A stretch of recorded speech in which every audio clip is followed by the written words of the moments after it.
Hello everybody. Today's message is really comes from a friend, Tom Stallings. He said no more silence, and we can no longer remain silent. How these institutions, and specifically the Mormon Church, is abusing people, harming people. This latest story out of Arizona, where those children were raped for years, and the church takes it as a legal matter, not a moral one. According to their attorney, William Madelson, this is a church attorney, he said that those bishops did nothing wrong. They didn't violate the law, and therefore they can't be held liable. Madelson referred to the suit as a money grab. So, what he said is that the bishop was not, they did nothing wrong because they didn't violate the law. That's pretty disgusting, really. So you're going to let a child get raped because you're not violating the law. This is a mindset church leaders and their attorneys have had for far too long. There's a big difference between what is legal and what is moral. It's not moral to knowingly let a child be raped for years. This is not moral.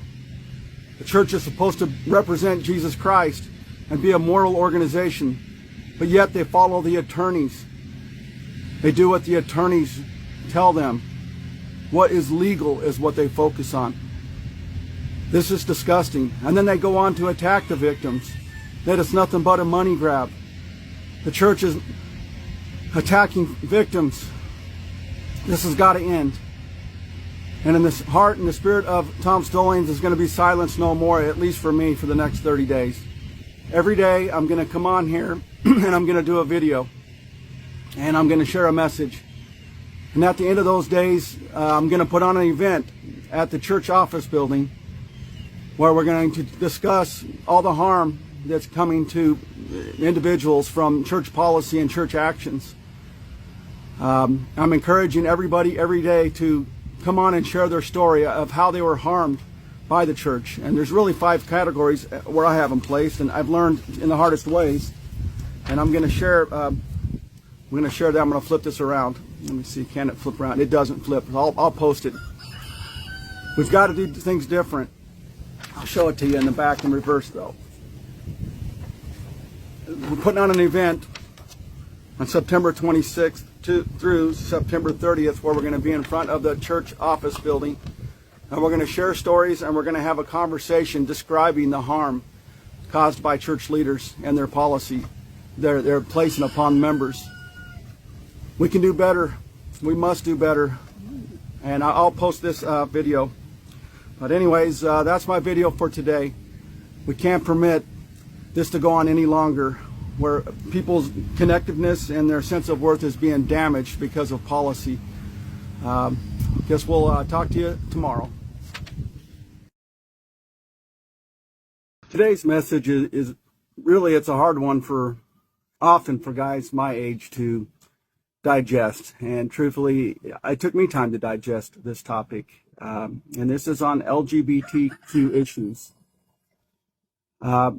You know, being raised Mormon, I was taught that all gays were sodomites, and God destroyed the city because of gays, and all kinds of rhetoric. It's sin next to murder, and all kinds of things told growing up Mormon that made me some strong beliefs about the gay community. But at one point in my life, I had to go and investigate the truth. And what I found is there's actually a lot of science backing why someone is homosexual. And the reasons I found are many. One is it's how a child was formed in the womb. The hormone levels in the womb can have a great effect upon a child's sexuality once born. A second issue is also serotonin levels in a child's body can have an effect on their sexual preferences. And at this point, even the church is acknowledging that people have same-sex attraction, but they're not doing anything about that of meaningful value. On one hand, they say it exists, but they give no place of dignity for the LGBT community in the church. They also tell us that this is the only true church. So now they must go to the church to be saved, but there's no place of dignity for the LGBT community in the church. And those two truths combined puts a great duress on children of that community. It's harming their mental health. It's damaging their connectiveness, and it's damaging their sense of worth. The church must do better. When you know better, you do better. When you know an old tradition is wrong, with hard evidence showing it to you, you do better. And the church isn't doing that. They're allowing the harm of LGBT children to continue, and this is just not acceptable. We've got to treat these as Christ taught, to love one another and to judge not lest you be judged. We don't know what's going on in these children's bodies. Only God knows that. And to make it even more clear for me is when I learned about the intersex community, where it's not so clear which sex a child is. Some are both. Some have undescended testicles. There's all kinds of lives that people live, different bodies. And I have no clue what's going on in somebody's body, and therefore I'm not going to judge what's going on in somebody's body. And church leaders to take on that task to judge a child, judge a person, because of the body they were born into is cruel, and it's really against the teachings of Christ. To judge not lest you be judged. But that's today's message. I still have a lot to learn on this topic. Others have got a lot to teach me. I'm still learning, but I do know this. When you know better, you do better. And to treat our children in the church, LGBT children in the church, with great malice and harm is not acceptable. But that's my message for today. Thank you.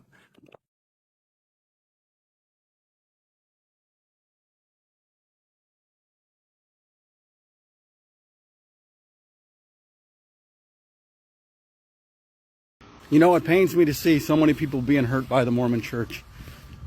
If it wasn't for all these people coming to me telling me the harm that's coming to them, I would have just moved on. But they're not giving me a choice. I have to keep saying something. Today's issue is on issues of conscience. They don't give Mormon people any room to have their own conscience. None at all. On one hand, if you don't believe anymore, you're raised in it or you're brought into it, and you no longer believe, you risk being divorced or being disowned by your family. You risk losing a lifetime of friends. You risk losing your employment. You risk losing status in the community. This just isn't right. Just as one example, people, we were told for years that Joseph Smith translated the Book of Mormon out of using seer stones. Now they're telling us it was out of a hat, peering into a hat. And now we're not supposed to have any questions about that. There's a whole lot of these types of topics in the Mormon Church where you're not supposed to question. This isn't right. And when they're putting people in danger of getting divorced or disowned and having their connectiveness damaged, it's a serious matter, a very serious matter, even to the point of suicide. I have a friend. He was going through a faith crisis, and his wife is going to divorce him, and he's no longer with us. It's more common than you know. I wish the church leaders would spend more time hanging out with mental health professionals as they do the attorneys, because all they care about is the money. They're not showing any concern for the mental health with what they're doing. That's my message, and this is why I'm going to Salt Lake to have a message at the end of September. Join me then. The Mormon Church's war on mental health professionals has gone on for far too long. With sentiments as found in Mormon doctrine, no doubt psychiatry has some benefit, but in many instances, it is in effect a form of apostate religion which keeps sinners from repenting. growing up in the Mormon Church, I heard that sentiment over and over again. And it makes me wonder, is this the reason why so many people in the Mormon community do not go to get help from mental health professionals? Because it's a form of apostate religion. You know, in a very critical moment in my son's life, I had that message ringing in my head, and I knew he needed help, and I didn't know how to help him. But I had this form of apostate religion ringing in my ears, and I didn't make the right decision. These are life decisions that the church has been made. And I know there are some out there who will say, well, Mormon doctrine was later not approved by the brethren. Well, this just adds to the dissidence found, cognitive dissonance found in the Mormon community. On one hand, Bruce R. McConkie is a prophet, seer, and revelator that could never lead the church astray. But on the other hand, the other prophets, seers, and revelators are saying that this book was not accurate. So there's no way out of this for defenders defending this message. We got to knock it off attacking mental health professionals. They have so many truths that Mormon leaders need to spend more time listening to. They need to quit coercing mental health professionals from using the fullness of their training and allow them to help children and adults alike through appropriate proven methods. And that's my message for the day. And this is why I'm going to Salt Lake at the end of September. I can't tolerate this anymore. People being harmed by mental health professionals not getting their patients to come in because of a message. And once there, not giving the fullness of their training to help their patient because of this message. The threats on mental health professionals and the war against mental health professionals needs to end. A quick look at Mormon abuse prevention policy informs that Mormon leaders do not understand the difference between what is legal and what is moral, and there's a huge difference in that.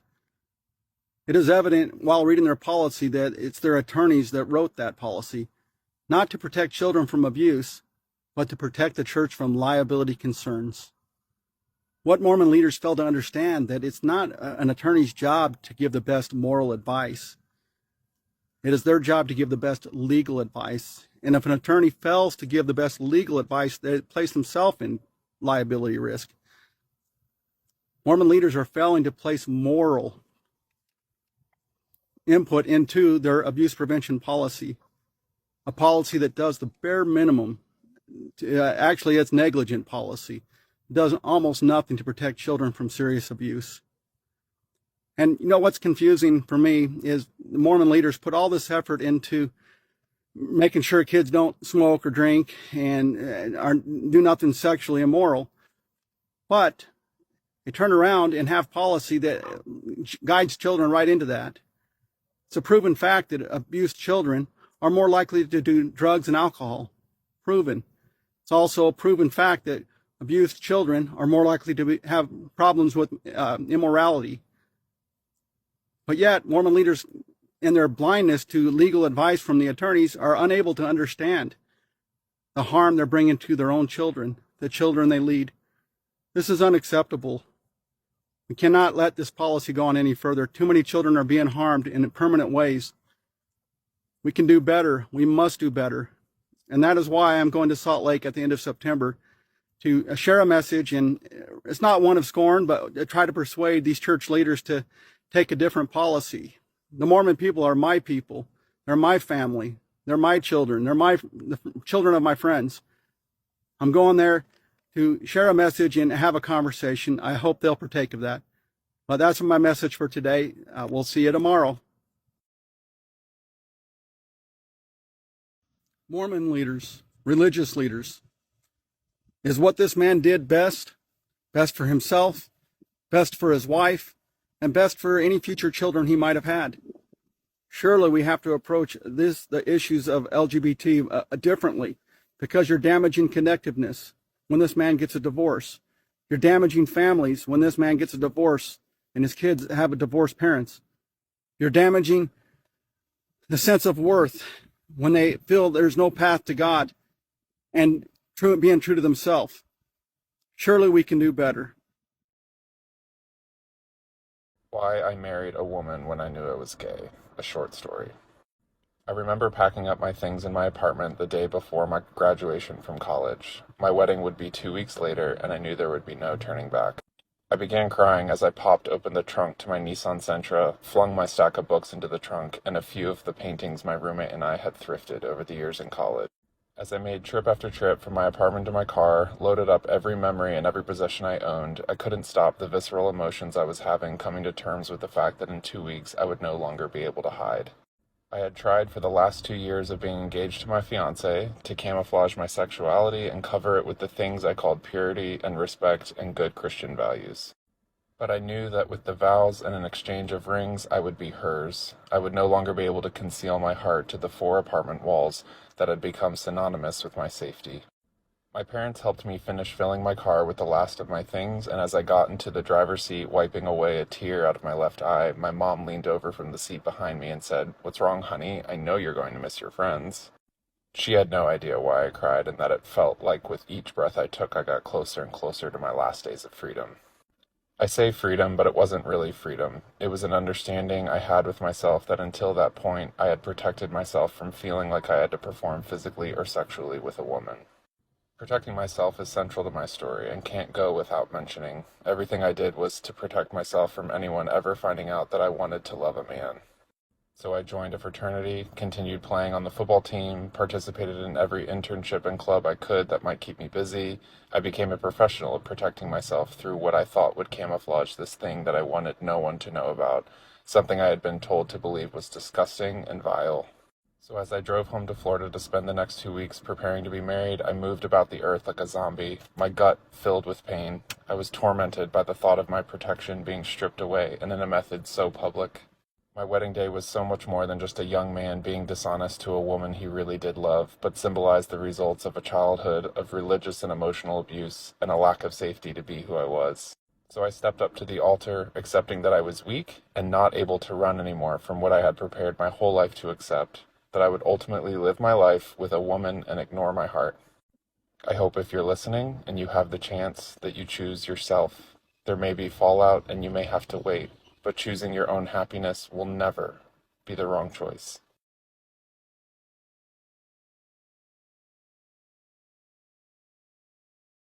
It is easily provable that the Mormon Church is harming the mental health of children and adults alike. As just one example of this harm, I'm discussing worthiness interviews, where Mormon bishops ask children as young as 12 years old all types of sexual questions that damage their mental health. Did you know that mental health professionals spend years learning how not to harm the mental health of their patients? In their words, first, do no harm, before they interview their first patient. But yet you have untrained bishops, men that are plumbers, men that are painters, men that are accountants, all kinds of jobs that are unrelated to mental health, interviewing children and asking them all kinds of questions, even victims of sexual assault, and then telling these children to repent. This is unacceptable. This is damaging their mental health.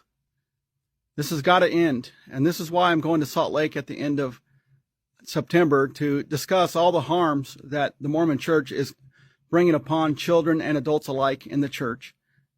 Thanks for listening. We'll talk to you tomorrow.